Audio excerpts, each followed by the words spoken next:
Hi, I'm Ty Crowder with the Sherwin-Williams Company. Today we're going to talk about how to do a proper electrostatic demo. I'm at the Wagner laboratories in Elgin, Illinois, and we're going to use the new GM5000 gun, both in low pressure and in air coat or air assisted pressures. Probably the first place to start is to get the basic concept of how to properly mix your paint so that it has the right conductivity and to know what solvents to use in what situation. For an electrostatic effect to work on a coating, the coating has to be formulated to be within a range of proper conductivity. Water-based paint is highly conductive, and in fact you have to use a different type of gun. It can be shot electrostatically, but it is its own category. For paints that are also very hot, we would use what we call a low resistivity kit, which basically just consists of a specialized fluid hose to prevent wrap back to the gun and back to the paint material. So if you have a coating that's going to fall in this range, you'll just order a specific hose kit for that. For the rest of the coatings that we're going to get into today, it will be all solvent-based, and we're going to show you how to properly adjust it using the right solvent blends to get the coating to be conductive. Here's a list of solvents that are polar, meaning that they will adjust the conductivity of a coating. You can see some of them are very resistive in a high, medium, and low fashion.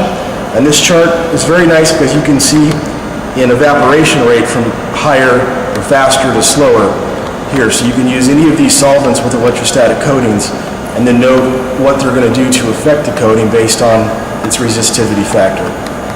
You can find this on the ITW Randsburg site. It should also be loaded on the Rep Toolbox as well as the previous chart that I just showed you for your reference.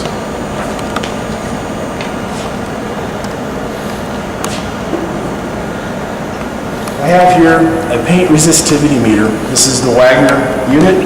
It's very easy to use.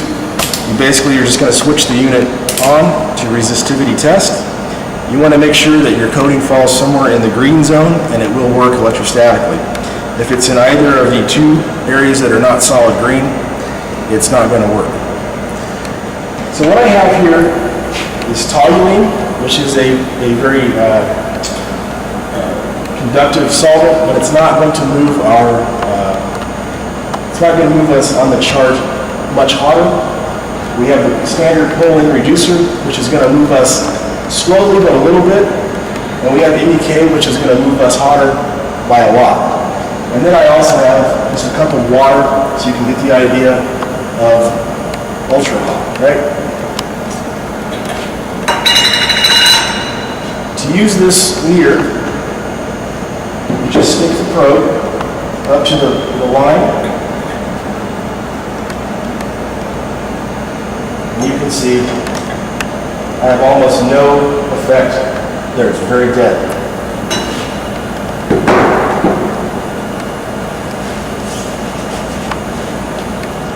Now we have a pull-in reducer, and you can see a little bit of effect.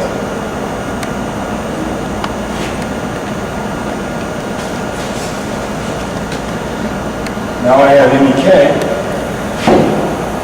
and you can see it's quite hot. It's in the green zone there, just under 200 K.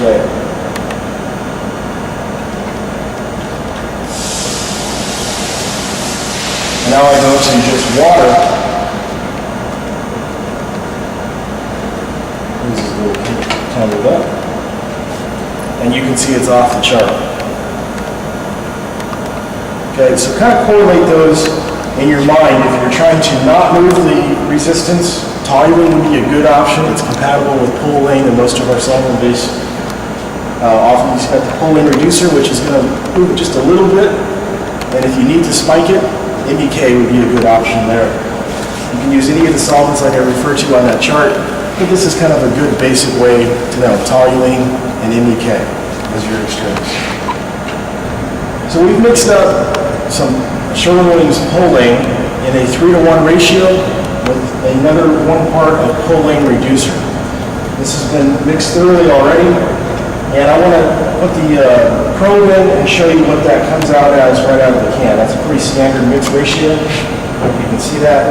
It's coming in right about 750K. That would shoot electrostatically just fine. I want to show you though the effect of a hotter solvent and how that's going to move that to be a little more conductive. So we just simply clean our probe and set that aside.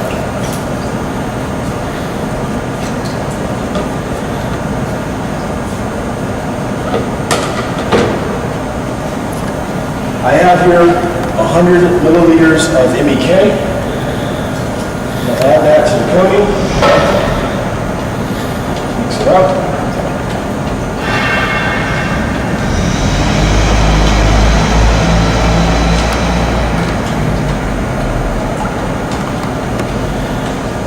And mix it thoroughly to get a good result.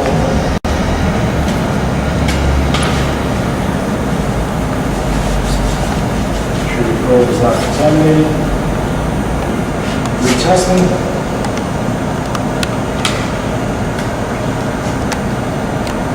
And you can see now, we went about 100 points higher. We were at 750, we're about 600. Probably want to go ahead and take us to about the 500 zone, so I'm going to add about 200 more milliliters of MEK, mix, and then I'll show you the result.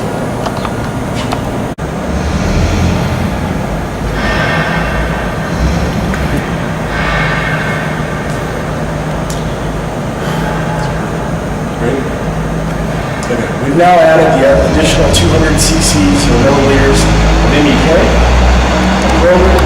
You can see the result is I'm now down to about 400K of resistivity. That's a very good range for us to be at. You can see that's kind of the big green zone there. That's going to be a good mix to go with.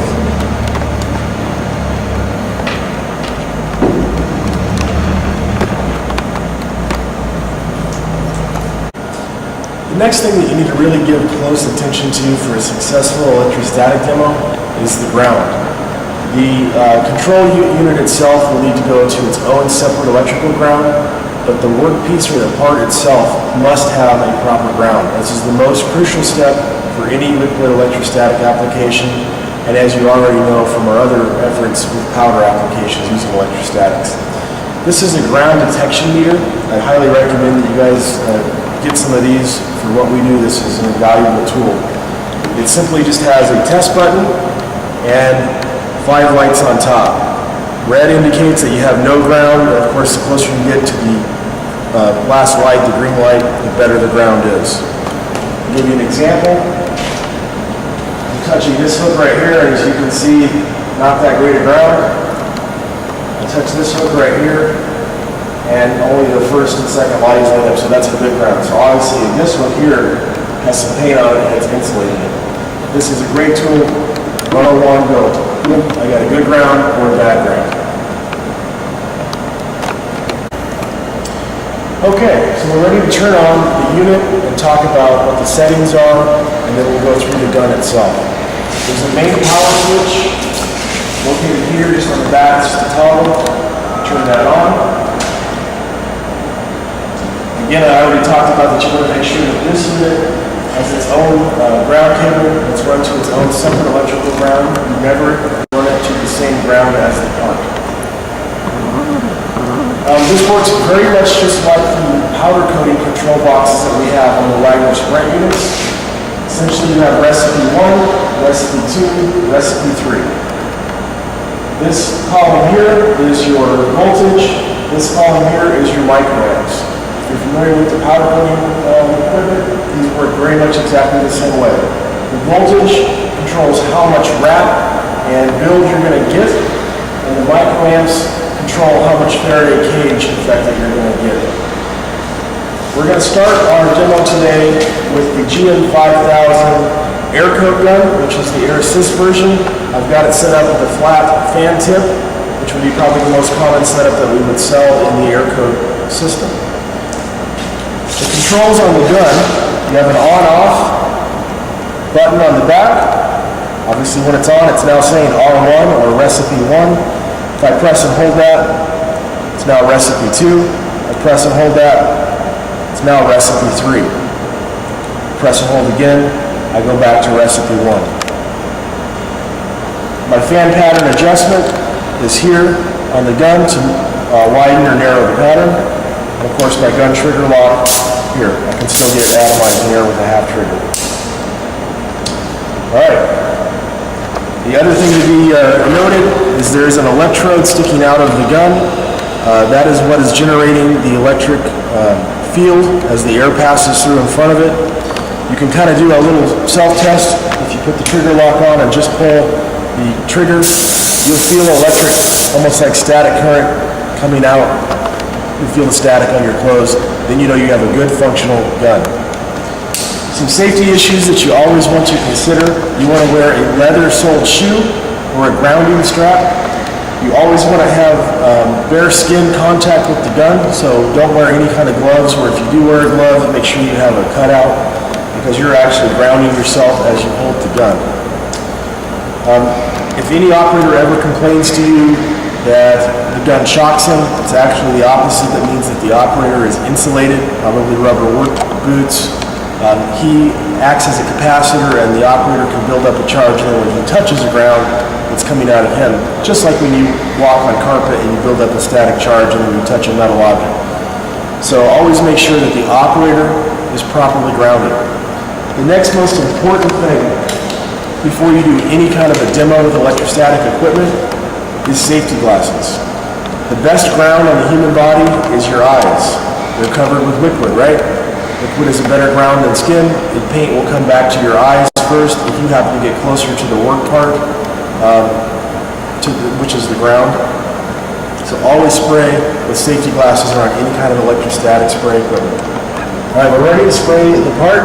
We have a flat fan on this tip, or on this gun. A flat fan is going to work best on a flat part. The coating always has to attack the surface at 90 degrees. So if you have a round part, like piping, you want to use a round spray pattern, and we are going to show that in a minute. If you have a flat part, flat fan. This is set up with about 300 or 400 psi of fluid pressure and about 15 pounds of atomizing air. We're spraying through a 11 thousandths tip with a 40-degree angle fan. With electrostatics, you want to spray typically at about a 45-degree angle to the part, and you want to go just past it a little bit so you get the wraparound effect. You want to spray with about a 50% overlap. We've also checked our ground on the part to make sure that we have a properly grounded part. We had that.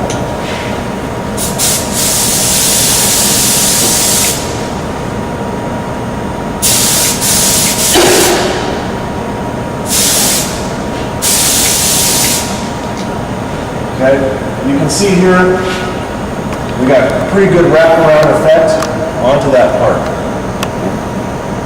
The purpose of selling someone electrostatics is to increase their transfer efficiency, but probably the biggest increase is the reduction in spray time and labor, and that's probably the #1 reason why we should be selling them this type of equipment in addition to the coating circuits. Okay, so we're going to now switch to the round spray pattern. We simply take off our air cap and our tip. We're going to put those in solvent and clean them with the parts brush. To get the round spray pattern, you need the round cap and tip. It comes like this as a set. This is the insert or diffuser. Fitting into there. And then this is the round nozzle. In this case, it's an air coat R11. You're going to put this in, and you use this tool that's provided to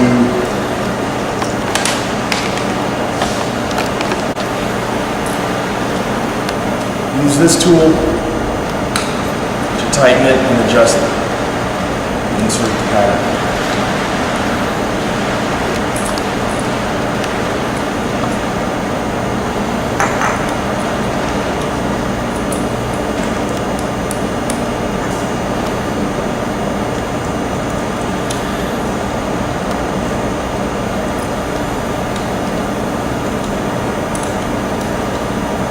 you'll feel it get snug.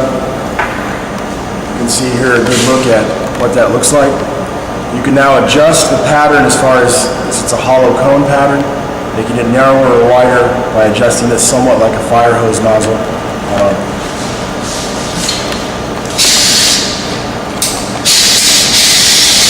I'm going to show you the spray with the round nozzle on the recipe 1.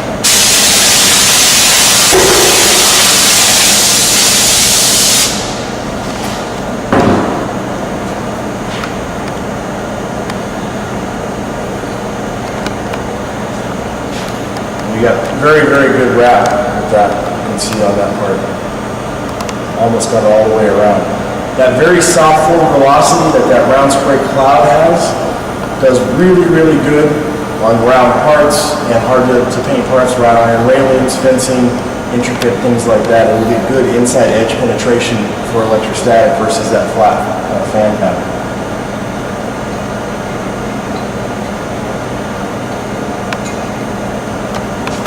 Okay, we're going to go ahead and show you the air spray or low pressure version of the electrostatic gun. I always check my ground. I have a good ground workpiece. The controls on the gun and the power pack are exactly the same. The only real differences on the gun is the air cap and nozzle is now a needle nozzle instead of a tip, so it's just like an HALP or conventional style gun. And the electrode sticking out right through the center of the stream of fluid is an actually unbreakable memory metal. It's pretty impressive. It's a non-wear part that way and a real advantage. This is also the smallest and lightest weight electrostatic gun on the market and currently my favorite. Controls on the gun. This is your needle nozzle or your needle stop. You advance that forward by rolling it upward and it will prevent the trigger from coming back so far if I want less material. I roll that down. I can now pull the trigger back further and therefore get more material. The fan pattern adjustment is this here on the back. Again, the controls are still on off. Press and hold to toggle recipes. We're ready to go. I currently have this set up on a pail-mounted diaphragm pump. We're running about 20 pounds of fluid pressure and about 20 pounds of atomizing air. I'm going to spray a little bit more difficult piece. It has a lot of Faraday cage or hard areas to get. As a result, I'm going to go ahead and take the microamps on the controls and I'm going to lower that because I'm trying to get better into Faraday cage areas, just like you would with a powder gun. To do that, I press and hold the microamps, I turn the wheel, I bring those down to about 50. Now I'm going to go ahead and bring the voltage down about 60 in this instance. If I happen to like that recipe, I'll just press and hold. I've now saved that as recipe 2. It's that easy. I've got recipe 2 showing on the gun now, and I'm going to go ahead and spray it. Whenever you have a hard or difficult area with electrostatics, you want to spray the hardest, most difficult area first, and then the easiest. If you get into an extremely difficult Faraday cage area, something with 3 sides and a deep channel, maybe like that, you could even just turn the electrostatics off and shoot it like a normal gun, turn it back on and shoot the rest of the part. I'm going to shoot it with all the electrostatics turned on in this example.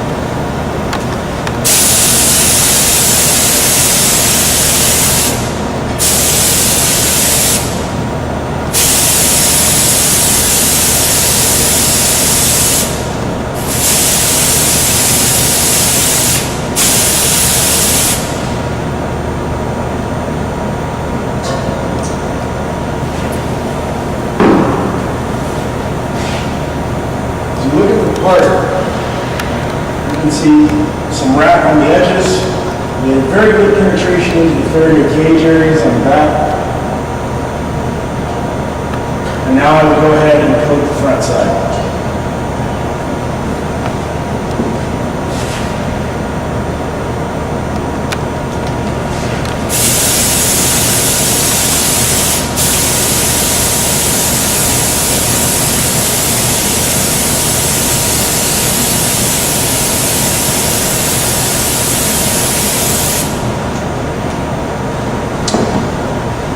There's a round nozzle for the low pressure gun as well that shoots a hollow cone spray. Again, you would use that typically on round spray parts. In your demo packs, you have included both the flat and the round spray patterns at this time.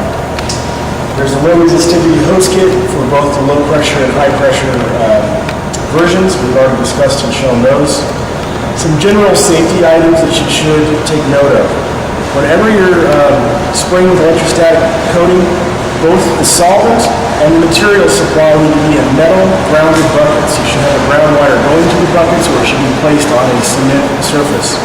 Whenever you go to flush or clean the gun, always make sure that the power is turned off before you spray back into a pail. You do not want to charge a bucket that has solvent in it and start a fire. Pay attention to ground safety issues, making sure you're grounded, making sure the part's grounded, and making sure that before you go out on a demo that you've tested the conductivity of the paint and you know it's going to work is the key to a successful demonstration and a sale to your customer with electrostatic equipment.